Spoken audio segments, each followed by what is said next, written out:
Hello guys, welcome back to our channel. Episode ആരംഭിക്കുമ്പോൾ കാണിക്കുന്നത് ആനന്ദ നിലയമാണ്. ശ്യാമയും മോളും തമ്മിൽ എന്താ പ്രശ്നം? ഞാൻ ശ്യാമയും കൂടി വിളിപ്പിക്കാം, എന്നിട്ട് നമുക്ക് 4 പേർക്കും കൂടി ഇരുന്ന് സംസാരിക്കാമെന്ന് വസുന്ധര പറയുമ്പോൾ അമൃത പറയുകയാണ്, വേണ്ടമ്മേ, എനിക്കിപ്പോൾ കുറച്ച് ദിവസങ്ങളായിട്ട് ഓരോരോ തോന്നലുകളാ, അത് മാറിക്കോളും. മോൾക്ക് ഏതെങ്കിലും ഡോക്ടറെ മറ്റോ കാണണോ എന്ന് വസുന്ധര ചോദിക്കുമ്പോൾ വേണ്ട അമ്മയെന്ന് അമൃത പറയുന്നു. ഇത് കേൾക്കുന്ന വർമ്മ പറയുകയാണ്, ഒരു കാര്യം ചെയ്, മോൾ ഇടയ്ക്കിടയ്ക്ക് ഓഫീസിലേക്കൊക്കെ ഇറങ്ങ്.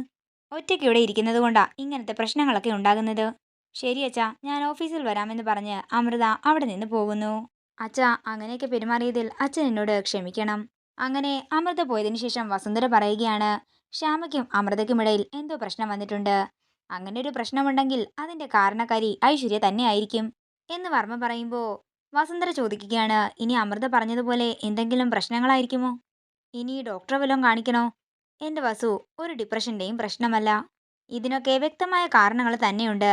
മിക്കവാറും അതിന്റെയൊക്കെ കാരണമേ ഐശ്വര്യ തന്നെയായിരിക്കും. ഇനി താനിത് ആലോചിച്ച് ഓരോരോ പ്രശ്നങ്ങൾ വരുത്തി വെക്കാൻ നിൽക്കണ്ട. പിന്നീട് കാണിക്കുന്നത് ജഗന്നാഥനെയാണ്. ജഗനെ കാണാനായിട്ട് ഐറ്റിക്കാരൻ വരികയാണ്.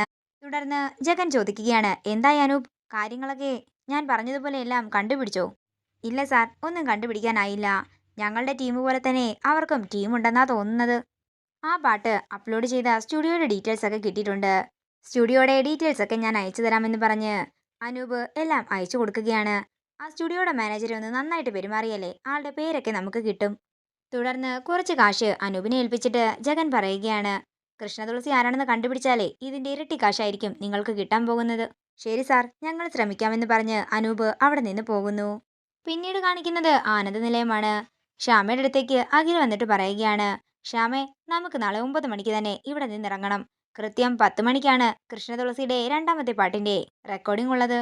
ഞാൻ വരുന്നില്ല സാർ, മനസ്സിനെന്തോ ഒരു വല്ലായ്മ പോലെ. അമൃതയെടുത്തി എന്നോട് എന്തിനാ ഇങ്ങനെ അകൽച്ച കാണിക്കുന്നത്? അതുകൊണ്ട് എനിക്കൊന്നിനോടും ഒരു താല്പര്യവും വരുന്നില്ല. എടോ, കൃഷ്ണതുളസിയുടെ പാട്ടേ അങ്ങ് പല തലങ്ങളിലാ എത്തിക്കൊണ്ടിരിക്കുന്നത്. നമ്മുടെ അമ്മ വരെ അതിന്റെ സ്വാധീനത്തിലാണ്.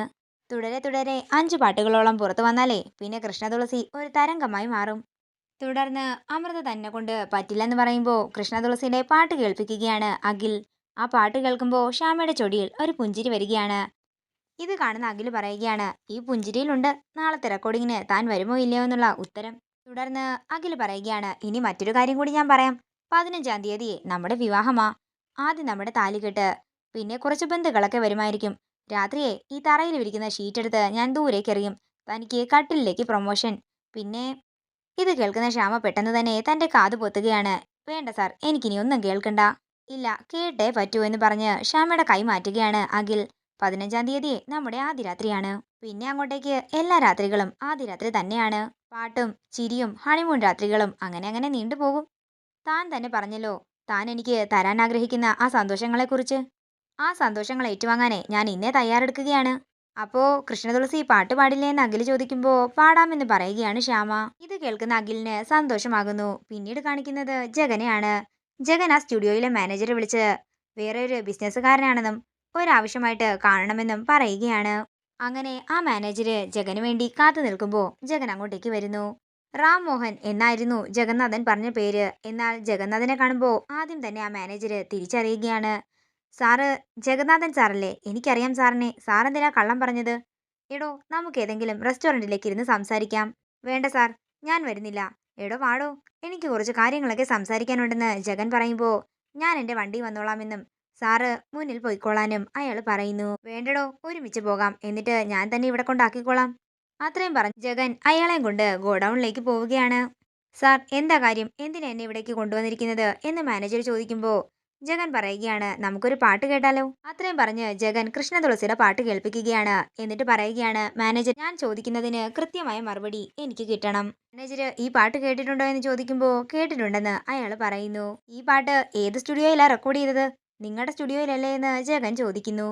സത്യം പറഞ്ഞാലേ കൃഷ്ണതുളസിയുടെ ഈ പാട്ട് എനിക്ക് വല്ലാത്ത ഹരമാണ്. എനിക്ക് കുറച്ച് പാട്ട് ഈ കൃഷ്ണതുളസിയെ കൊണ്ട് പാടിപ്പിച്ചാൽ കൊള്ളാമെന്നുണ്ട്. താനൊരു കാര്യം ചെയ്, ആ കൃഷ്ണതുളസിയെ ഇങ്ങ് വിളിച്ചതാ, ഞാൻ സംസാരിക്കാം. എന്താ മാനേജരെ ആലോചിക്കുന്നത്? ആ കൃഷ്ണതുളസിയുടെ നമ്പർ ഇങ്ങ് തന്നാ ഞാൻ വിളിച്ചോളാമെന്ന് ജഗൻ പറയുമ്പോൾ എന്തൊക്കെ വന്നാലും ശ്യാമയുടെ പേര് പുറത്തു വരരുതെന്ന് വിവേക് പറഞ്ഞ കാര്യങ്ങളൊക്കെ മാനേജർക്ക് ഓർമ്മ വരികയാണ്. സാറേ, ഈ പാട്ട് റെക്കോർഡ് ചെയ്ത ദിവസം ഞാനില്ലായിരുന്നെന്ന് അയാൾ പറയുമ്പോൾ അയാളെ പെരുമാറുകയാണ് ജഗൻ. തുടർന്ന് ആ മാനേജർ പറയുകയാണ്, സത്യമായിട്ടും എനിക്കറിയില്ല സാറേ, പക്ഷേ 12-ാം തീയതി വീണ്ടും പാട്ട് പാടാനായിട്ട് ആ കുട്ടി വരുന്നുണ്ട്. അപ്പോൾ ശരി, നമുക്ക് സ്റ്റുഡിയോയിൽ വെച്ച് തന്നെ കാണാം. പിന്നെ ഈ കാര്യം താൻ ആരോടും പറയാൻ നിൽക്കരുത്. പിന്നീട് കാണിക്കുന്നത് ജഗൻ അരുന്ധതിയുടെയും വിസ്മയുടെയും അടുത്ത് ചെന്ന് പറയുകയാണ്, കൃഷ്ണ തുളസി ആരാണെന്നേ നമുക്ക് നാളെ തന്നെ കണ്ടുപിടിക്കാം. നാളെ റെക്കോർഡിംഗ് ഉണ്ട്. ഞാൻ ആ സ്റ്റുഡിയോയുടെ പരിസരത്ത് തന്നെ ഉണ്ടാകും. കൃഷ്ണ തുളസിയുടെ ഫുൾ ഡീറ്റെയിൽസും ഞാൻ നാളെ നിങ്ങൾക്ക് തരാം. അങ്ങനെ അരുന്ധതിക്കും വിസ്മയ്ക്കും സന്തോഷമാവുകയാണ്. പിന്നീട് കാണിക്കുന്നത് ആനന്ദ നിലയമാണ്. കല്യാണത്തിന് ബന്ധുക്കളെ വിളിക്കുന്ന കാര്യം ചർച്ച ചെയ്യുകയാണ് വസുന്ധരയും വർമ്മയും. "ഇല്ല വസു, നമ്മളും ശ്യാമയുടെ അച്ഛനും അമ്മയും വീട്ടുകാരും മാത്രം മതി, വേറെ ആരും വേണ്ടല്ലോ." അതേസമയം അമൃത അങ്ങോട്ടേക്ക് വരികയാണ്. "ഞങ്ങള് ബന്ധുക്കളെ വിളിക്കുന്ന കാര്യങ്ങളൊക്കെ സംസാരിക്കുകയായിരുന്നെന്ന് വസുന്ധര പറയുമ്പോൾ അമൃത ചോദിക്കുകയാണ്, അമ്മേ, ഇപ്പോൾ ഇങ്ങനൊരു വിവാഹത്തിന്റെ ആവശ്യമുണ്ടോ? ഞാൻ മോളോട് ആദ്യമേ പറഞ്ഞതല്ലേ, ഞാൻ ഇപ്പോഴാണ് ശ്യാമയെ അംഗീകരിക്കാൻ പോകുന്നത്. ശ്യാമയെ ഞാൻ ഇപ്പോഴാണ് എന്റെ മരുമകളായി കാണുന്നത്. അതുകൊണ്ട് ഈ വിവാഹം നടക്കേണ്ട ഒന്ന് തന്നെയാണെന്ന് വസുന്ധര പറയുമ്പോൾ ദേഷ്യത്തോടെ നിൽക്കുകയാണ് അമൃത. അതേസമയം ഇത് കേട്ടുകൊണ്ട് അങ്ങോട്ടേക്ക് വരുന്ന ശ്യാമ ഇതൊക്കെ കേട്ട് ഞെട്ടലോടെ നിൽക്കുകയാണ്.